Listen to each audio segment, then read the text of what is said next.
Hey guys, welcome back.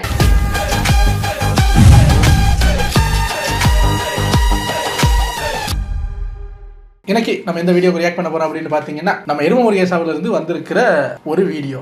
ஐயா மட்டும் தினசா யோசிச்சு டாபிக் பிடிக்கிறாருங்க. ஃப்ளாப் டிரெக்டர்ஸுக்கு எதுக்கு இவ்வளவு hype? The most anticipated flop directors. எங்க இந்த சீரியஸாக கேட்குறேன், இந்த டாபிக் எல்லாம் எங்க சொல்லுவாராக்கும்? கழிவறையில் அமர்ந்திருக்கும் போது எனக்கு இந்த ஞானம் வந்தது அப்படிங்கிற மாதிரி எங்க இருந்து யோசிச்சு இந்த டாபிக்ஸ்லாம் முடிக்கிறாருன்னு தெரியல. இன்ட்ரெஸ்டிங்கான டாபிக். சரி, என்ன ஏதுங்கிறத உள்ள போய் பார்க்கலாம். இது ஒரு 18 மினிட்ஸ் வீடியோங்கிறதுனால டக்குன்னு பார்த்துட்டு ரெடி. டோலர்களே, இந்த வீடியோ யாரோட மனதையும் புண்படுத்துறது நோக்கமில்ல பாத்துக்கங்க. அதையும் மீறி எந்த டோலரோடைய மனதாவது புண்பட்டா அதுக்கு கம்பெனி பொறுப்பு இல்லை.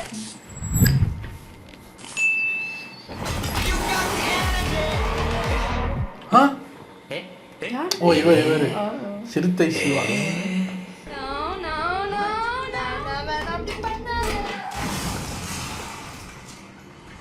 இப்போ இவங்க ரெண்டு பேரையும் சேர்த்து வச்சு பார்க்கும்போது ஒரு வீடியோ இருந்துச்சுல, இதே வீடியோட இந்த மொத்த வீடியோவும் பாருங்கடா. ஆக்சுவலா என்ன மேட்டர்னா, ஒரு சில டைரக்டர்ஸ் எல்லாம் இருப்பாங்க, அவங்களோட கரியர்ல பாத்துக்கிட்டீங்கன்னா most of the movies flop movies தான் கொடுத்திருப்பாங்க. இல்லனா ஆரம்ப காலங்கள்ல நல்ல படங்களா கொடுத்துட்டு இப்போ ரீசன்ட் டைம்ஸ்ல பாத்தீங்கன்னா பூரா ஃபிளாப் மூவிஸா பண்ணிட்டு இருப்பாங்க. பட் இருந்தாலும் ஸ்டில் இப்போ அவங்களே ஒரு படம் பண்றாங்கனாலும் ஆடியன்ஸ் எல்லாம் கியூரியஸா வெயிட் பண்ணிட்டு இருப்பாங்க. இதுக்கு ரெண்டு காரணம் இருக்கலாங்க. ஒன்னு, அந்த டைரக்டர் ஏதாவது பெரிய ஆக்டரோட சேரும் பொழுது மறுபடியும் இந்த மனுஷன் அந்த ஆளை வச்சு என்னெல்லாம் பண்ண போறானோ தெரியலையே அப்படின்ற கியூரியஸா இருக்கலாம். இல்லனா உண்மையாவே அந்த டைரக்டர் மேல இருக்கக்கூடிய கிரேஸ்ல நோ கம்பேக் கொடுனா அப்படின்ற கியூரியஸா கூட இருக்கலாம். சோ அப்படிப்பட்ட என்னதான் ஃபிளாப் மூவிஸ் எல்லாம் கொடுத்திருந்தாலும் இன்னைக்கு அதே டைரக்டர் ஒரு படம் பண்றாருன்னா ஆடியன்ஸ் எல்லாம் கியூரியஸா வெயிட் பண்ணிட்டு இருக்கக்கூடிய ஒரு டைரக்டர்ஸோட லிஸ்ட் தான் பார்க்க போறோம். சோ வணக்கம் டோலர்களே, அப்போ ஆரம்பிக்கலாங்களா?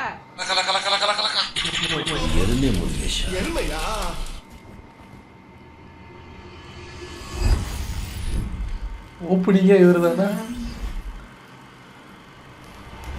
இந்த கண்டென்ட்க்கு ஆப்டான ஆளே இந்த மனுஷன் தான். இன்ட்ரோவே இவரை வச்சு தான் ஆரம்பிச்சு, தக்காளி இந்த கண்டென்ட்டே இவரை வச்சு தான் யோசிச்சேன். இந்த இன்ட்ரோல ஒரு சில வீடியோஸ் எல்லாம் போட்டேன்ல, அப்போலாம் எப்படியும் உங்களுக்கு ஒரு வீதி இருந்திருக்கும், எது மறுபடியும் ஏகே கூட வேணும். ஏன்னா அண்ணனோட ட்ராக் ரெக்கார்ட் அப்படி ட்ராக் ரெக்கார்ட். இந்த சிவாவை பாத்துக்கிட்டீங்கன்னா சிறுத்தை படத்துல தாங்க தமிழ் சினிமாக்கு அறிமுகமாறாரு. இந்த சிறுத்தை பாத்துக்கிட்டீங்கன்னா கமர்ஷியல் பீக்னே சொல்லலாம். அதே சமயம் கமர்ஷியலா அந்த படம் எவ்வளவுக்கு எவ்வளவு ஒர்க் அவுட் ஆயிருந்துச்சோ அதே மாதிரி அதுல இருக்கக்கூடிய அந்த அப்பா மகளுக்கான இமோஷனல் பார்ட் இருக்குதுல, அது கமர்ஷியல் எலிமெண்ட்ஸோட பிளெண்ட் ஆகி இருக்குங்க. இப்போ இவ்வளவு இருந்தாலும் இந்த படமே விக்ரம கூட அப்படின்ற தெலுங்கு படத்தோட ரீமேக் தான். அந்த படத்தோட டைரக்டர் யாருன்னு கேட்டீங்கன்னா ராஜமௌலி. ஏலே அப்ப நீ ரீமேக் கூட எடுத்துட்டா தமிழ் சினிமாக்கு வந்தன்ற மாதிரி இந்த சிவா அங்கிள் என்ன பண்ணிட்டாருன்னா, அந்த இமோஷன் இருக்குதுல, அந்த இமோஷன் அது இங்க தமிழ் சினிமால நல்லாவே ஒர்க் அவுட் ஆகுது அப்படின்றத கிராக் பண்ணிட்டு நாம ஏன் இந்த இமோஷனை வச்சு மில்க் பண்ண கூடாது அப்படின்னா அவரோட ஜேர்னியை தொடங்குறாரு. அண்ணன் தம்பி பாசம்னா வீரம், அண்ணா தங்கச்சி பாசம்னா வேதாள அண்ணாத்த, புருஷன் கொண்டாட்டி பாசம்னா விசுவாசம், உயிர் நண்பன்னா விவேகம், மன்னிப்புனா கங்குவான்னு அவரு பாட்டுக்கு கர கர கர கரன்னு கறந்து தள்ளிட்டாப்ல. இப்போ இவர் எடுத்த 6 படத்துல பாத்துக்கிட்டீங்கன்னா 3 படம் ஃபிளாப். அதுவும் சாதா ஃபிளாப்லாம் கிடையாது, அட்டர் ஃபிளாப். என்னதான் இருந்தாலும் இப்போ இவரே இன்னொரு படம் பண்றாரு அப்படின்ற அனௌன்ஸ்மெண்ட் விட்டாலும் ஆடியன்ஸ் எல்லாம் கியூரியஸ் ஆவாங்க. எதுக்குன்னா அச்சச்சோ அடுத்து யாரு கூட சேர்ந்து என்னத்தை கிண்டிட்டு வர போறாரோ தெரியலையேன்னு. இப்போ இந்த ஏகே சிவாவோட ஸ்டில் வந்தப்போ கூட மீம்ல எல்லாம் என்ன பேசிட்டு இருந்தாங்க தெரியுமா? அடுத்து என்ன வேகம்னு ரேசிங் கூட எடுத்துன்னு வர போற அத்தானே அப்படின்னு தான் பேசிட்டு இருந்தாங்க. இன்ஃபேக்ட் இந்த ஏகே சாருக்கு வீரப்படத்தோட பேர் வைக்கிற கல்ச்சரை கொண்டு வந்து இந்த மனுஷன் தான் இல்ல. ஆனா பாருங்கன்னா இவர் எந்தெந்த ஆக்டர் கூட எல்லாம் சேர்ந்தா உங்களுக்கு ஒரு டிசாஸ்டரை கொடுக்குறாரோ அந்தந்த ஆக்டர்லாம் அந்த அடிக்க அப்புறமா இனிமே நல்ல கதையில மட்டும் தான் நடிப்போம் அப்படின்னு போய் அதுக்கு அடுத்த படமே ஹிட் கொடுத்துறாங்க. பாருங்க, சூப்பர் ஸ்டாருக்கு அண்ணாத்திக்கு அப்புறமா ஒரு ஜெயிலர், ஏகேக்கு இந்த விசுவாசத்துக்கு அப்புறமா துணிவு, குட் பேட் அக்லி எல்லாம் பெரிய ஹிட், அண்ட் சூர்யா சாருக்கு கங்குவாக்கு அப்புறமா ஒரு கருப்பு. ஆனா ஒண்ணுங்க, நீங்களா வேண்டாம் சிவா அடுத்து என்னத்தை கிண்டிட்டு வர போறாரோ தெரியலையா அப்படின்ற பேஸ்ல இருக்கலாம். ஆனா நானா பாத்துக்கிட்டீங்கன்னா சிவா அங்கிள் கம்பேக் கொடுங்க அங்கிள் அப்படின்ற பேஸ்ல தாங்க வெயிட் பண்ணிட்டு இருக்கேன். ஏன்னா இந்த மனுஷனோட அந்த இமோஷனல் ரைட்டிங் இருக்குதுல, அதுல ஒரு சென்சிபிலிட்டி இருக்குங்க. யார் எப்படியோ எனக்கு ஒன்று ரொம்ப பிடிக்கும்.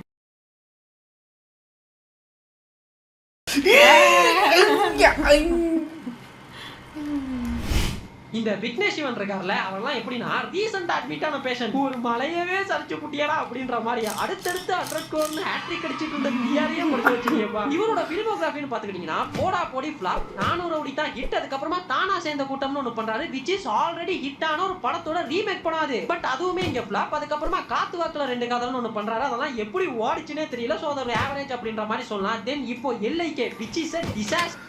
எப்படி ஓடிச்சுன்னு தெரியலையா? சமந்தா, நயன்தாரா, அனிருத், இதுல விஜய் சேதுபதி ஓகே அப்படிங்கிறதுக்காக தான். சமந்தாவும் நயன்தாராவும் ஒரே படத்துல நடிக்கிறாங்களா, பண்றாங்களா அப்படின்னு எனக்கு தெரிஞ்சு இவர் அனிருத் இல்லாமல் ஒரு படம் பண்ணணும் இப்போ. அது எப்படி வருதுன்னு பார்க்கணும். ஏன்னா அனிருத்தோட தான் இவர் ஃபுல் டைம் இருப்பார். அனிருத்தோட இவர் சேர்ந்து பண்ண எல்ஐக்கேவே விழுந்துருச்சுன்னா இப்போ ஒரு அனிருத் இல்லாமல் படம் பண்ணி பார்க்கணும்னு எனக்கு ஒரு அப்படி பார்க்கணும்னு ஒரு ஆசை. which is a disaster. So அந்த கிராஃபே பார்த்துக்கிட்டீங்கன்னா ஒரு ஹிட் அதுக்கப்புறமா ஒரு ஃபிளாப் அப்படின்ற மாதிரி மாறி தான் கொடுத்துட்டு இருந்தாரு. மோர் ஓவர் என்ன கேட்டிங்கன்னா இந்த 400 ரவுடி தான்ற படத்தை தவிர்த்துட்டு மிச்சம் இருக்கக்கூடிய எல்லா படமுமே பார்த்தீங்கன்னா சுமார் ஒரு ஃபிளாப் அப்படின்ற மாதிரி தான் சொல்லணும்னு வைங்களேன். பட் இவ்வளோ இருந்தாலும் மறுபடி இவரே ஒரு படம் பண்றாரு அப்படின்ற ஒரு அனௌன்ஸ்மெண்ட் வந்தாலும் ஆடியன்ஸ் மத்தியில் விக்னேஷ் சிவன் அப்படின்ற ஒரு கியூரியஸ் இருக்கும். அது ஏன்னு சொல்றேன், அதுக்கு முன்னாடி இந்த விக்னேஷ் சிவன் இருக்கார்ல, அவர் ஒரு டைரக்டரா இல்ல 400 ரவுடி தான் அப்படின்ற ஒரு ஹிட் படத்தோட டைரக்டரா தெரியறதை விட நயன்தாராவோட ஹஸ்பண்ட் அப்படின்னு தான் நிறைய பேருக்கு தெரியும். இது அவருமே ஒரு சில இன்டர்வியூல எல்லாம் சொல்லிட்டு இருந்தாரு. ராஜா நயன்தாரா புருஷனாமணி. சோ இவர் ஒரு படம் பண்ணும் பொழுது நயன்தாராவோட ஹஸ்பண்ட் விக்னேஷ் சிவனோட படம் பா அப்படின்னு தான் ஒரு கியூரியஸ் உருவாகுதே தவிர விக்னேஷ் சிவனோட படம் பா நம்பி போய் பார்க்கலாம் அப்படின்னு எவனும் போறது இல்ல. இதுக்கு காரணமா நான் என்னத்தை பாக்குறேன்னா இவரோட படங்கள்ல அவருக்குன்னு ஒரு தனித்துவம் இல்லாத மாதிரி தோணுங்க. ஜஸ்ட் ஒரே ஒரு ஒன் லைனை வச்சுக்கிட்டு அதை எவ்வளவுக்கு எவ்வளவு இழுக்க முடியுமோ அவ்வளவுக்கு எவ்வளவு இழுத்து ஒரு ஸ்கிரீன் பிளே பண்ற மாதிரி தான் இருக்கும். எக்ஸாம்பிளுக்கு சொல்லணும்னா ஒரு காது கேட்காத பொண்ணை லவ் பண்ணக்கூடிய ஹீரோ அந்த பொண்ணுக்காக எவ்வளவு எக்ஸ்டெண்ட் வரைக்குமே போறான். ஒரே சமயத்துல 2 பேரை லவ் பண்ணக்கூடிய ஹீரோ அண்ட் இந்த ஹீரோக்கு 2 பேரையுமே பிடிக்குதுன்றப்போ என்ன பண்றான், இல்ல போன் தான் உலகம் அப்படின்னு வாழ்ற பொண்ண போனே இல்லாத ஹீரோ எப்படி லவ் பண்றாங்க. அது ஒரு ஷார்ட் பிலிம்க்கு நல்லா இருக்குமே தவிர ஒரு ஃபீச்சர் பிலிமா பண்றப்போ அதுல 2 மணி நேரத்துக்கு சொல்றதுக்கு கண்டென்ட்ன்றது இருக்காது. சோ இதனாலேயே இந்த மாதிரியான படங்கள்லாம் அடி வாங்குது. சம்டைம்ஸ் அவரோட லக்குக்கு இந்த மாதிரியான படங்கள் ஓடி கூட இருக்கலாம். பட் இப்போ கேள்வியா என்னன்னா இதை விக்னேஷ் சிவன் ரியலைஸ் பண்ணிக்கிறாரா அப்படின்னு கேட்டீங்கன்னா அதுவும் கிடையாதுங்க. அவர் ஏதோ ஒரு கல்ட் பிலிம் எடுத்து விட்டா மாதிரியும் போடா போடி ஓடாததுக்கு காரணம் துப்பாக்கியோட ரிலீஸ் ஆனதுதான் சொல்றது. இந்த தானா சேர்ந்த கூட்டம் இருக்குதுல, அது சூர்யா சார் கூட ஒரு படம் பண்ணணுமே தான் ரீமேக் ஒத்துக்கிட்டேன் அப்படின்னு சொல்றது. தென் இந்த எல்ஐகேவோட ஃபிளாப்புக்கு ஆன்லைன் ரிவ்யூஸ் தான் காரணம் அப்படின்னு சொல்றதுன்னு அவரோட ரைட்டிங்ல இருக்கக்கூடிய ஃபிளாவை தூக்கி இன்னொருத்தவங்க மேல போட்டு ஓடுறாரே தவிர கடைசி வரைக்கும் ஒரு நல்ல படம் கொடுக்கணும்னு ட்ரை பண்ற மாதிரி எல்லாம் தெரியல. அண்ட் இவரோட படத்துக்கு எதிர்பார்ப்பு வரதுக்கான செகண்ட் ரீசன் என்னன்னு கேட்டீங்கன்னா அனிருத். ஆரம்ப காலங்கள்ல இவரோட படத்துக்கு அனிதா மியூசிக், அதுவும் இவரோட படம்னாலே அனிருத் ஸ்பெஷலா பாட்டெல்லாம் போட்டு நல்லாவே பண்ணிடுறதால ஆட்டோமேட்டிக்கா அவரோட படத்துக்கு மேல ஒரு எக்ஸ்பெக்டேஷன் அப்படின்றது வந்துரும். சோ விக்னேஷ் சிவன் என்னைக்கு இந்த நயன்தாரா அண்ட் அனியோட ஃபேமே இல்லாம அவர் யாருன்னு ப்ரூவ் பண்ற மாதிரியான ஒரு படம் பண்றாரு அப்படின்றதுக்கு தான் நானுமே வெயிட்டிங். ஏன்னா அந்த மனுஷன் இருக்கார்ல, அவர் ஹீரோ ஹீரோயினோட அந்த லவ் சீன் இருக்குதுல அதெல்லாம் அவ்வளவு அற்புதமா எழுதுவாப்ல. பட் அதை மட்டுமே வச்சு ஒரு படம் பண்ணிட முடியாதுல்ல. End of the day story is the hero.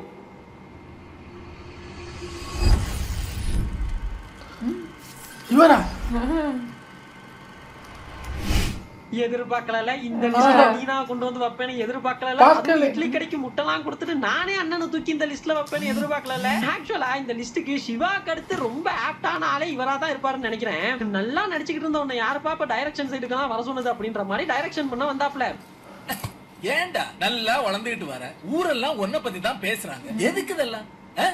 Then first film Power Pandi such a feel good movie, different perspectiveல நல்லாவே இருந்துச்சு. சாரி டீனாக்குள்ளேயும் என்னமோ நீ இருந்திருக்கு பாரு அப்படின்னு வெயிட் பண்ணி பார்த்ததுக்கு அப்புறமா தாங்க தெரிஞ்சது அண்ணன்ட்ட இருந்த ஒரே ஒரு நல்ல ஸ்கிரிப்டே அது மட்டும் தானே. ஏன்னா அந்த பவர் பாண்டிக்கு ராயன் ஒண்ணு பண்றாப்ல இன்டர்வல் வரைக்கும் பேங்கரா இருந்த அந்த படத்தை இன்டர்வலுக்கு அப்புறமா தம்பியே அண்ணனுக்கு துரோகம் பண்றதுன்னு என்னென்னத்தையோ உழப்பி விட்டு இருந்தாரு. சோ அதுக்கு ஒரு மாதிரி மிக்ஸ்ட் ரிவ்யூஸா இருக்கும் பொழுது யாரையா உங்ககிட்ட இதெல்லாம் கேட்டதுன்ற மாதிரி நிலவுக்கு என் மேல் என்னடி கோபம் அப்படின்ற ஒரு பேங்கர் இறக்குறாருங்க. யோ நீ சொந்தக்கார பையன்லாம் வச்சு படம் பண்றதுக்கு நாம தான் கிடைச்சோமா அப்படின்னு அதை போட்டு புறக்கிற போவே இட்லி கடைன்னு ஒண்ணு விடுறாரு. இந்த இட்லி கடை இருக்குதுல அதுல சொல்ல வந்த கருத்துன்றது எனக்கு பிடிச்சிருந்தது. பட் மோஸ்ட் ஆஃப் த ஆடியன்ஸுக்கு அது ஒர்க் அவுட் ஆகல. அதனாலேயே அண்ணனுக்கு பூமர் அங்கிள் அப்படின்ற ஒரு பட்டத்தை கொடுத்து அமுச்சு வச்சுட்டாங்க. நான் ஆசைப்பட்ட எல்லாமே என்கிட்ட இருந்துச்சு, இப்போ என்கிட்ட எதுவுமே இல்லை. Boomer uncle yes come on come on uncle. இப்போ அண்ணனே இன்னொரு படம் டைரக்ஷன் பண்றாரு அப்படின்னா கியூரியஸ் இருக்கும். ஆனா அது என்ன மாதிரியான கியூரியஸ்னா இப்போ இந்த ஓம் படத்தோட டைட்டில் அனௌன்ஸ்மெண்ட்டுக்கு முன்னாடி ஒரு போஸ்டர் விட்டுருந்தாங்க, ஒரு கோடாரியா மரத்துல சொருகி வச்சிருக்கா மாதிரி. அதுக்கு ஒரு மீம் போட்டிருந்தாங்க, என்ன தெரியுமா, கதையை கண்டுபிடிச்சிட்டேன், உங்க அப்பா விறகு வெட்டி உங்களை வளர்க்குறாரு, நீ வளர்ந்து பெரியவனானதும் வெளியூருக்கு போயிடுற, திரும்ப வரும்பொழுது பார்த்தா உங்க அப்பா செத்து போயிடுறாரு, அதுக்கப்புறமா நீங்க அதே விறகெல்லாம் வெட்டி ஒரு பெரிய பிசினஸ் மேனா மாறீங்க. பாருங்களேன் போலாம் டீனா ஒரு படம் பண்றாருனாலே பயப்படுற லெவலுக்கு போயிருச்சு. ஆனா எனக்கு ஒண்ணு தாங்க தோணுச்சு, அண்ணா டைரக்ஷன்ல போக்கஸ் பண்றேன்னு அதையும் ஒழுங்கா பண்ணாம இந்த ஆக்டிங் சைடுலயுமே ஒழுங்கா கான்சென்ட்ரேட் பண்ணாம ரெண்டுலயுமே ஃபிளாப் கொடுக்குற மாதிரி தான் தோணுது. பிகாஸ் டீனா நடிச்சு லாஸ்டா வந்த எல்லா படங்களுமே பாத்துக்கிட்டீங்கன்னா அவரோட பெர்ஃபார்மன்ஸ் நல்லா இருந்தாலும் ஸ்டோரியா எந்த படமுமே பெர்ஃபார்ம் பண்ணல. சோ டீனா நமக்கு தான் அந்த டைரக்ஷன்லாம் வரல, கொஞ்சம் எதனாவது பார்த்து கம்பேக் கொடுங்க.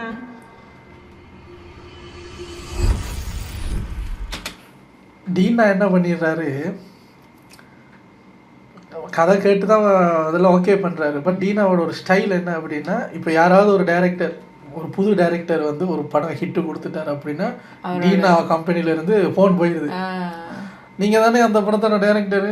ஆமாம் சார், எனக்கு ஒரு படம் பண்ணுறீங்களா, கதை இருந்தால் கொடுங்க, அந்த மாதிரி. ஸோ நல்ல கதையை தேடுறதை விட்டுட்டு ஹிட்டு கொடுத்த டைரக்டர்கிட்ட நல்ல கதை இருக்கான்னு தேடி பார்க்கும்போது சில நேரம் ஒர்க் ஆகுது, சில நேரம் அது வந்து அப்படி போயிடுது.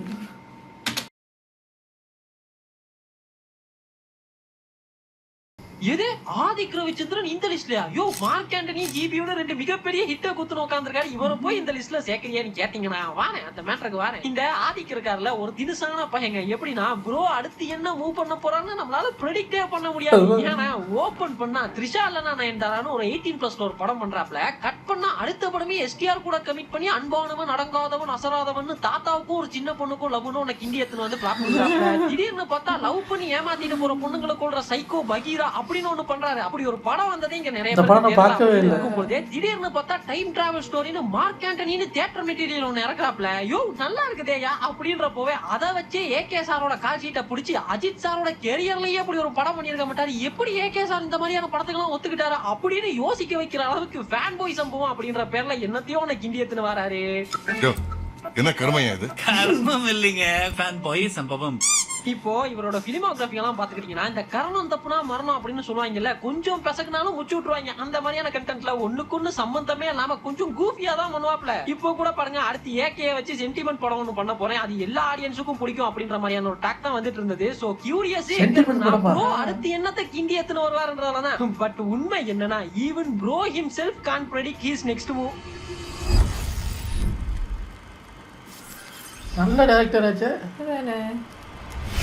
நீங்க எல்லாம் மனுஷ ஜென்மம் தானா? செல்வராகவன் சார போய் இந்த லிஸ்ட்ல வச்சிருக்கியே நீங்க கேட்கலாம். நான் ஒரு கதை சொல்றேன் கேளுங்க. நான் ஒரு படம் பாக்குறேங்க, அந்த படத்தை நான் தியேட்டர்ல பாக்கும்போது அந்த படம் நல்லா இருக்குது, இதுல என்னமோ இருக்குதே அப்படின்லாம் தோணுது. ஆனா வெளியே வந்து பார்த்தா படம் ஃபிளாப்ன்றாங்க. தென் அகைன் கொஞ்சம் வருஷம் கழிச்சு இந்த படம் எப்படிப்பா ஃபிளாப் ஆச்சு அப்படின்னா அதே படத்துக்கு அப்ரிசியேஷன் வீடியோ எல்லாம் போட்டுன்னு இருக்காங்க. அகைன் நான் ஒரு படம் பாக்குறேன், நல்லா இருக்குது, ஃபிளாப் ஆகுது, அப்ரிசியேஷன் வீடியோட இது ஒரு ட்ராப், இது ஒரு டைம் லூப் அப்படின்ற மாதிரியா மாட்டிக்கிட்டேன். யாரோட படங்கள்னு கேக்குறீங்களா? செல்வராகவன் சாரோட படங்கள்ல தான். என்னைய மாதிரியே நீங்களும் ஃபீல் பண்ணிருக்கீங்கல்ல? ஆமாப்பா, ஆமா. பிராக்டிகலி பாத்தீங்கன்னா இது எல்லாமே ஹிட் ஆக வேண்டிய படங்கள் தான், ஆனா ஃபிளாப் ஆயின்னு இருக்குது. So Selvaraghavan sir is consider as a flop director in commercial aspectல சொல்றேன். நீங்க வேணா செக் பண்ணி பாருங்க. புதுப்பேட்டையில இருந்து எப்போ புதுப்பேட்டை வந்தது 2006ல, அப்போல இருந்து தோ கடைசியா வந்துச்சுல நானே வருவேன், நெஞ்சம் மறப்பதில்லை வரைக்குமே எல்லா படங்களுமே ஃபிளாப் தான். ஒரு 1-2 படங்கள் ஆவரேஜா கூட போயிருக்கலாம். ஆனா கொஞ்ச காலத்துக்கு அப்புறமா இந்த எல்லா படத்தையுமே கல்ட் கிளாசிக் அப்படின்ற அளவுக்கு ஃபேமஸ் ஆக்கி விட்டுருவாங்க. இந்த ட்ரெண்ட் இருக்குதுல, இது லூப்லயே போயின்னு இருக்குது. நீங்க வேணா பாருங்க. அடுத்து செல்வராகவன் சார் கிட்ட எப்ப சார் 1001 அது இதுலாம் கேட்டு வெயிட் பண்ணிட்டு படம் வந்ததும் எவனும் பார்க்க மாட்டான், ஃபிளாப் ஆயிரும். அப்புறம் ஒரு 10 வருஷம் கழிச்சு அதெல்லாம் எப்பேற்பட்ட படம் தெரியுமா அப்படின்னு பேசதான் போறானுங்க. ஒரு கலைஞனுக்கு சரியான நேரத்துல கிடைக்காத எந்த ஒரு பாராட்டுமே வேஸ்ட் தான்.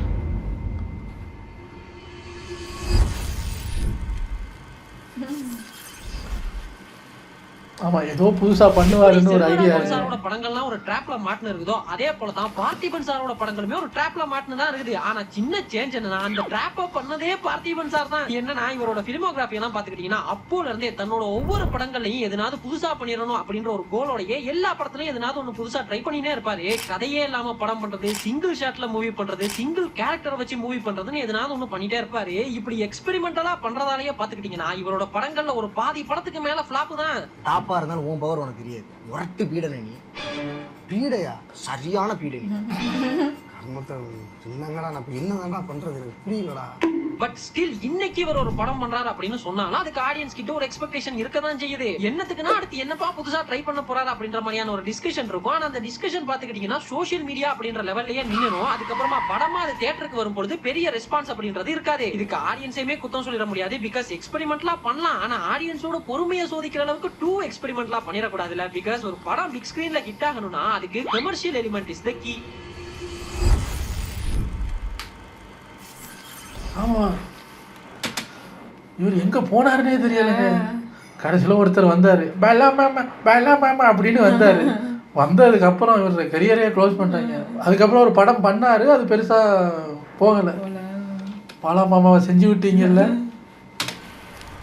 இந்த செல்வராகவன், பார்த்திபன் இவங்களோட லிஸ்ட்ல சேர்க்கப்பட வேண்டிய இன்னொரு டைரக்டர் தாங்க இந்த பாலா சார். எப்படி நாங்க முன்னாடி பார்த்த இந்த 2 பேரோட படங்கள்லயும் ஒரு பேட்டர்ன்றது இருக்குமோ, அண்ட் அந்த பேட்டர்ன் தான் அவங்களுடைய ஃபிளாப்புக்குமே காரணமா இருக்குமோ, அதே போலதான் இந்த பாலா சாருக்குமே அடித்தட்டு மக்களோட வலியை பிரதிபலிக்கிற மாதிரியான படங்களை பண்றதுதான் இவருடைய பேட்டர்னாவே வச்சிருக்காரு. அது சம்டைம் நம்மள டிஸ்டர்பிங்கா கூட ஃபீல் பண்ண வச்சிருது. ஆனா என்ன ஆச்சரியம்னா, இன்னைக்கு இப்படிப்பட்ட ஒரு படம் வருதுன்னா சோசியல் மீடியால அதை பத்தி நிறைய டிஸ்கஸ் பண்ணுவாங்க. தென் அது தியேட்டர்ல வரும்பொழுது அதுக்கு ஒரு பெரிய வரவேற்பு இருக்கும், அந்த படமுமே ஓடிடும். ஆனா சோசியல் மீடியாவே பூம் ஆகாத பீரியட்ல சேது, பிதாமகன், நான் கடவுள், அவன் இவன் இந்த மாதிரியான படங்கள்லாம் எடுத்து அது தியேட்டர்லயுமே ஹிட் கொடுத்திருக்காங்க இந்த மனுஷன். ஆனா இன்னைக்கு தியேட்டர்ல ஒரு ஹிட் கொடுக்கறதுக்கு தடுமாறிட்டு இருக்காப்ல.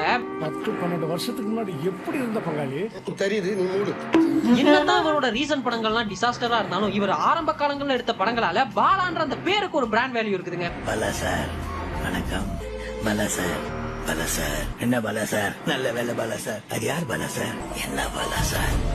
சோ இன்னைக்கு இவர் ஒரு படம் பண்றாருனாலும் அதுக்கு மக்கள் மத்தியில எதிர்பார்ப்புன்றது இருக்கத்தான் செய்யுது. அப்படி இருக்கதாலதான் ரீசன்ட் டைம்ஸ்ல இவர் எத்தனையோ ஃபிளாப் மூவிஸ் எல்லாம் கொடுத்திருந்தாலும் வணங்கான்ற படத்துக்கு சூர்யா சார் நடிக்கிறதுக்கு கமிட் ஆனாரு. பட் ஒரு சில காரணங்களால அந்த படத்துல இருந்து வெளியே வந்துட்டாரு. சோ என்னமோ ஒன்னு இருக்குதுல, அது எனக்குமே என்னன்னு தெரியல. ரைட்டிங்கா மாத்திக்க வேண்டி இருக்குதா இல்ல பாலா சாருடைய ஆட்டிடியூடான்னு தெரியல. சோ இப்போ ஒரு ஹிட் கொடுக்கறதுக்கு என்னமோ நான் மாத்திக்க வேண்டி இருக்குதுல்ல, அதை மட்டும் என்னன்னு கண்டுபிடிச்சு மாத்திக்கிட்டு படம் பண்ணாப்லனா இன்னைக்குமே அவருக்கு மார்க்கெட் வேல்யூன்றது இருக்கத்தான் செய்யுது.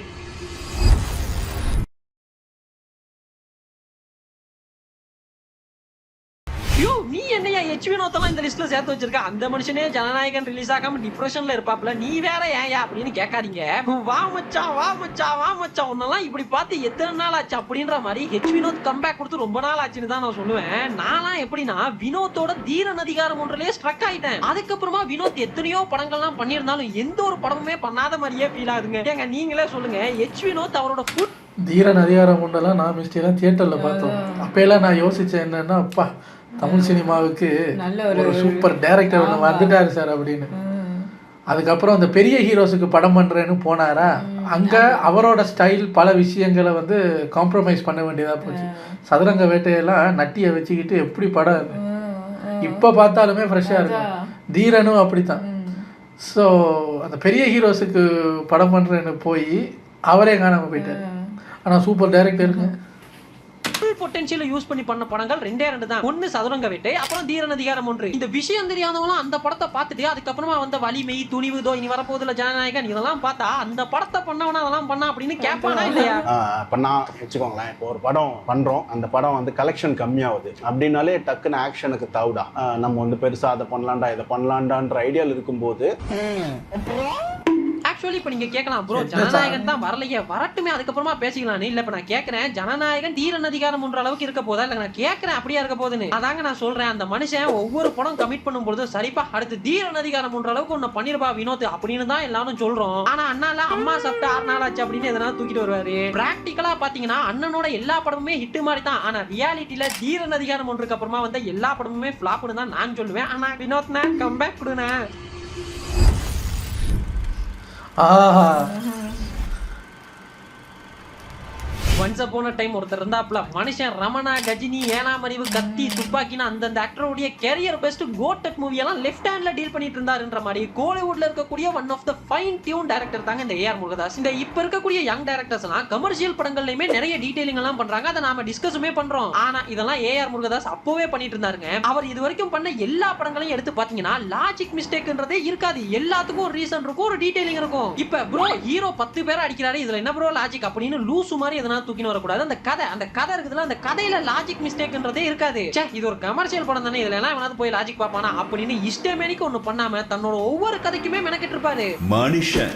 இந்த கமர்ஷியல் படத்துலயுமே ஒரு நல்ல கதையை சொல்லிட முடியும், சொசைட்டிக்கு தேவையான ஒரு கருத்தை சொல்லிட முடியும்ன்றதை இவரோட படங்கள்லாம் பார்த்தா புரிஞ்சுக்கலாம். பட் இவ்வளவும் பண்ண இந்த மனுஷன் ரீசன்ட் டைம்ல ஒரு ஹிட் கொடுக்கறதுக்கு தடுமாறாப்ல. குறிப்பா சொல்லணும்னா தர்பார் அப்படின்ற ஒரு காவியத்தை பண்ணதுக்கு அப்புறமா அதுல வாங்கின அடியில மனுஷன் அப்படியே ஹிந்தி பக்கமா போய் அங்க ஒரு ஃபிளாப்பை கொடுத்து அப்படி இப்படின்னு கொஞ்ச காலமா இண்டஸ்ட்ரியிலேயே இல்லாம மறுபடி எஸ்கே கூட சேர்ந்து மதராசின்னு ஒரு படத்தோட வந்தாப்ல. இந்த மதராசி பாத்துக்கிட்டீங்கன்னா பர்சனலா எனக்கு ரொம்பவே பிடிச்சிருந்தது. பட் நிறைய பேருக்கு அது ஒர்க் அவுட் ஆகல அப்படின்ற மாதிரியான டாக் எல்லாம் ஆன்லைன்ல இருந்தது.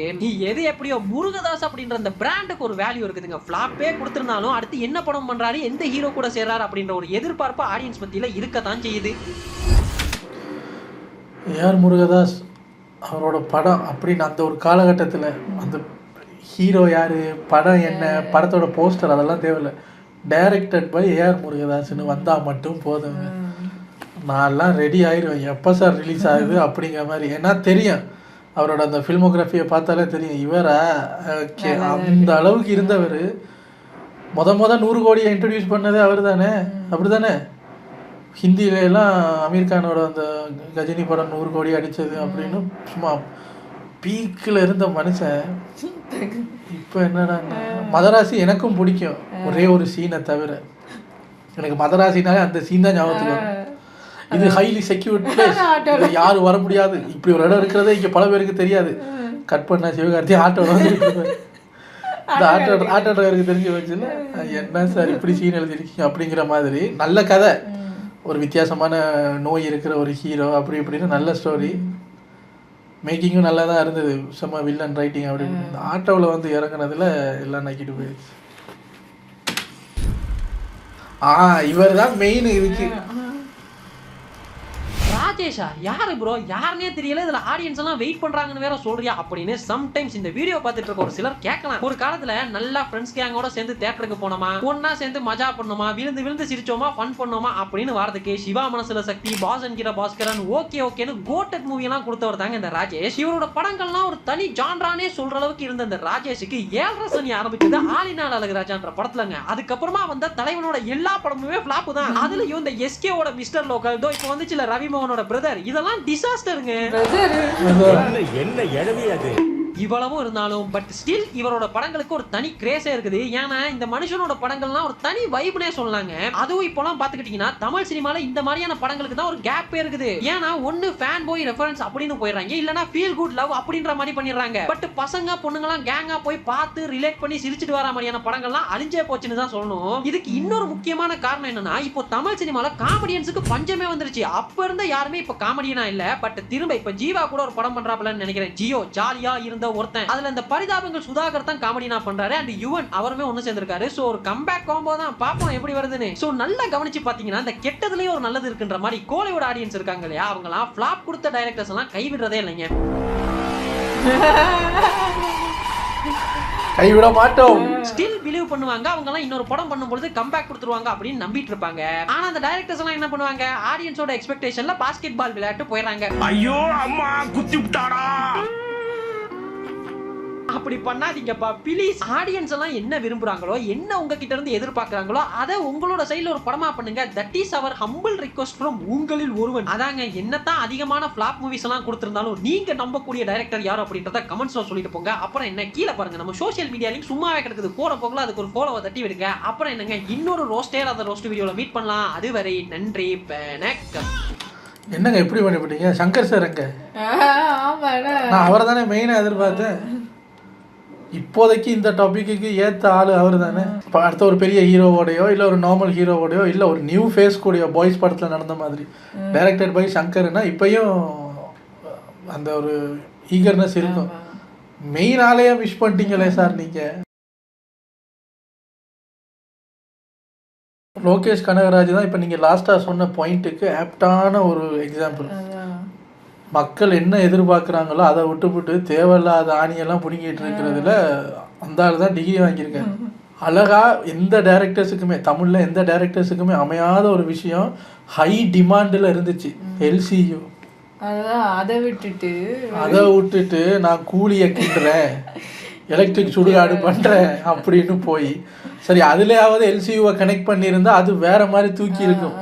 எலக்ட்ரிக் சுடுகாடாகவே இருந்தாலும் இது எல்சியூக்குள்ளே வருது, அப்போ தேவா இதுக்குள்ளே வர்றாரா அப்படின்னு வேறு மாதிரி போயிருக்கும். இது ஸ்டாண்டலோன் எல்சியூ இருக்கட்டும் அப்படின்னு அதை பண்ணி சரி அதுக்கப்புறமாவது கம்பேக் கொடுப்பாருன்னு பார்த்தா நான் தான் நடிக்க போகிறேன் அப்படின்ட்டு அங்கே போயிட்டு சரி அப்புறமாவது எல்சியூ வருமானு பார்த்தா இருக்க சார் தெலுங்கில் அல்லு அர்ஜுன் கூப்பிட்றாரு அங்கே போயிட்டு வரேன் அப்படின்ட்டு நல்லா கையில் கிடைச்ச ஒரு தங்க முட்டை இடுற வார்த்தை அறுத்து விட்டீங்க.